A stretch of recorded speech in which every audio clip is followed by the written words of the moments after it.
Welcome to Reimagining Short-Term Missions, a podcast that takes an honest yet hopeful look at the things that the church does in the name of missions.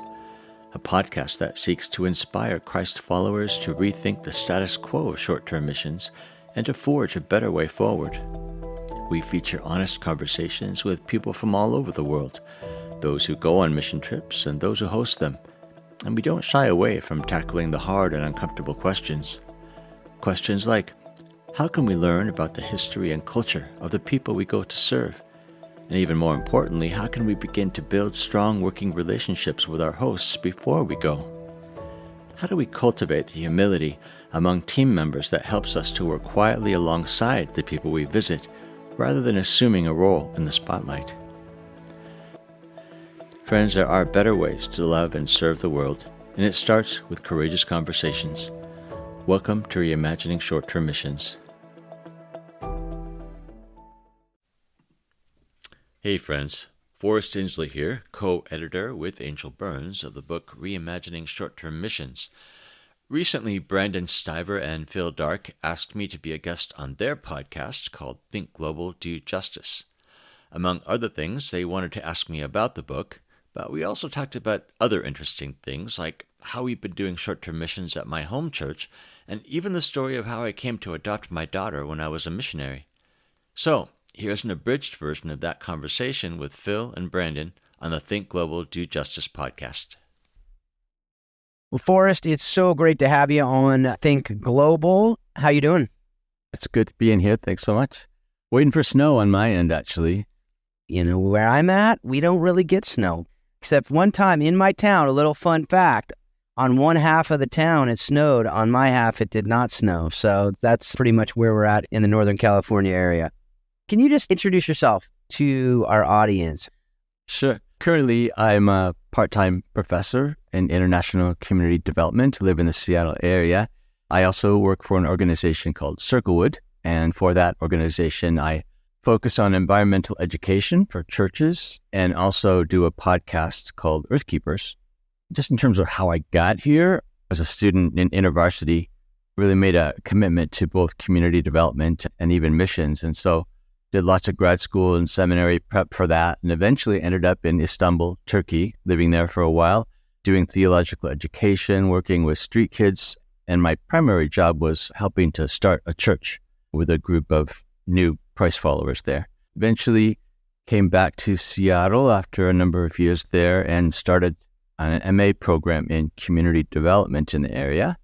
And I guess I've had 17 years now of prepping students for nonprofit work all over the world, and it's really through them that I tend to have my nonprofit involvement.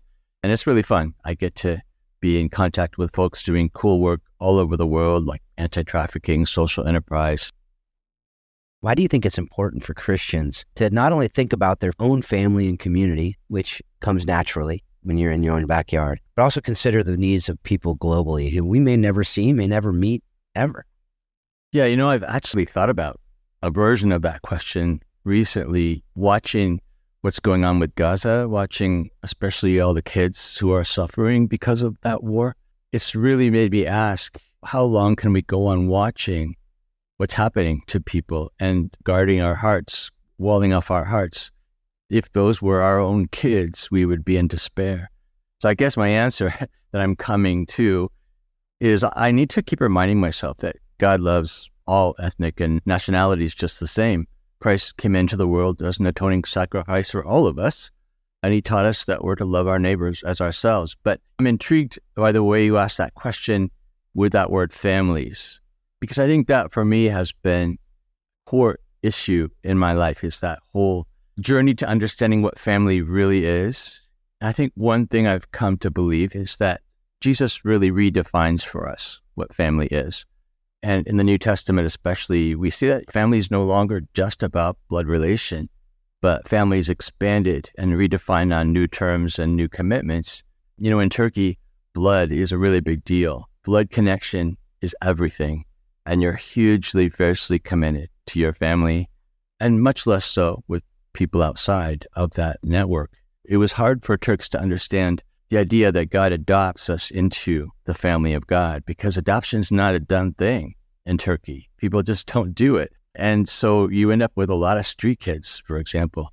I would teach about adoption, and I thought I'm really teaching against resistance, but I realized at some point that people were really hearing me and taking me seriously, because one day they came to me and said, we know what you think about adoption and how committed you are to it.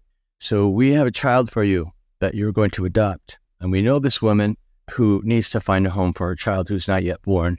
And we told her that you'd take the child. So I was a single guy still, and I was single then. But in that moment, I thought, no, this is it. This is what God has for you. So I said yes right away, and then freaked out later on. So a few months later, took the baby into my home on the day she was born, and was a single person I desperately needed, my family of the church. So they surrounded us, and to this day, I still call them family. And just last year, I was at a wedding of one of the little kids at the time and traveled out there for that. So the long answer to your question is, I think God redefines family, and sometimes we can focus too much on what's ours, what's around us, at the expense of having compassion. So you wrote a book, or edited a book. I understand that editing process is a fun one and exhausting one as well. So kudos to you on that. But on a very important topic, especially we've talked a lot about on this podcast, but Reimagining Short-Term Missions is the name of that book. What compelled you to undertake that project? As somebody once told me about editing a book, especially with multi-authors, is it's like herding cats. So what compelled you to undertake that project, and why do you find it necessary for people to reimagine short-term missions? Most of that, the motivation comes from experience, especially when I was living longer term in Turkey. I would see and sometimes have to host short-term teams. And it was sometimes very discouraging watching what people came to do, expecting to do, ways that they came thinking that they were experts with a gift to give to the people. And it was a naivety which I found profoundly disturbing. But I don't know, have you guys been involved in short-term mission trips, leading or participating? All of the above. I wonder, have there been times when you've been in the situations and this little voice says, I'm not sure that this is what Paul meant, right? When he talks about the things he did on his missionary journey. Does that resonate with you? Oh, for sure. I think that that's actually the experience of most people who've been involved in short-term missions. On the one hand, they've got the best motives possible, right? It's biblical. Go and spread the gospel, make disciples of all nations. So who can fault that? But I think what has happened is that short-term missions has really become an industry in the last few decades. And we maybe have lost our way in terms of why we do it and what we do. And so really the book was in response to those questions that I think people are already asking, those suspicions that maybe we're not getting it right. Maybe there's a better way to use our time and resources. So we really set out to do this anthology of essays with two goals. The first goal was to, first of all, pay attention to voices outside of the Western church sphere. One of our main points in the book is that in terms of mission, we need to think in terms of the global church and to stop thinking of sender and receiver, right? That really the church is all over the world. So we need to work together. And those of us in the West who want to do something in terms of missions in, say, the Global South, we need to trust ourselves to the people in the Global South to know better how to use us as a resource. Maybe even to the point of saying, we don't think you should come at all. But that just takes real humility, and it's not a Western mindset to think in those more collaborative terms. And so the other main theme of the book is a word that we ended up making up, and that word is copowerment, and that word stands against empowerment, which is a limited word. Empowerment is useful at times. It implies that there's someone who has power or resources, and they're giving it to someone else. And so aid agencies, mission agencies speak in terms of empowerment, as well they should. But the point we're making in the book is that sometimes we shouldn't think in those terms. Sometimes we shouldn't assume that we have the upper hand, that because we have the resources that we can call the shots and pretend that we're experts. So co-empowerment is more of an interactive dynamic that I need you to make me possible as much as you need me to make you possible, right? So if I feel like I really want to obey the Bible and get involved in missions, I shouldn't be the one to determine exactly what that looks like. I should actually ask others in the global church, what can this look like in ways that are collaborative, that draw on context knowledge that you have that I simply don't. So I think that's really the point of the book, and it's the reason we try to include a lot of voices from all around the world, is because it represents that co-powering dynamic that we're trying to promote. I love that. The book that I wrote was similarly, it was 15 co-authors, people who have worked in different places around the world, brought in some people from around the world, and it was so powerful. But that idea of doing that is so good, because even if it's similar backgrounds, it's something that brings in such different voices from different places, and for people to learn from each other as well. And being able to edit that, I no doubt you were challenged and you were encouraged and you were emboldened, hopefully, to really have clarity on different things, which is awesome. So thanks for doing that. That's fantastic.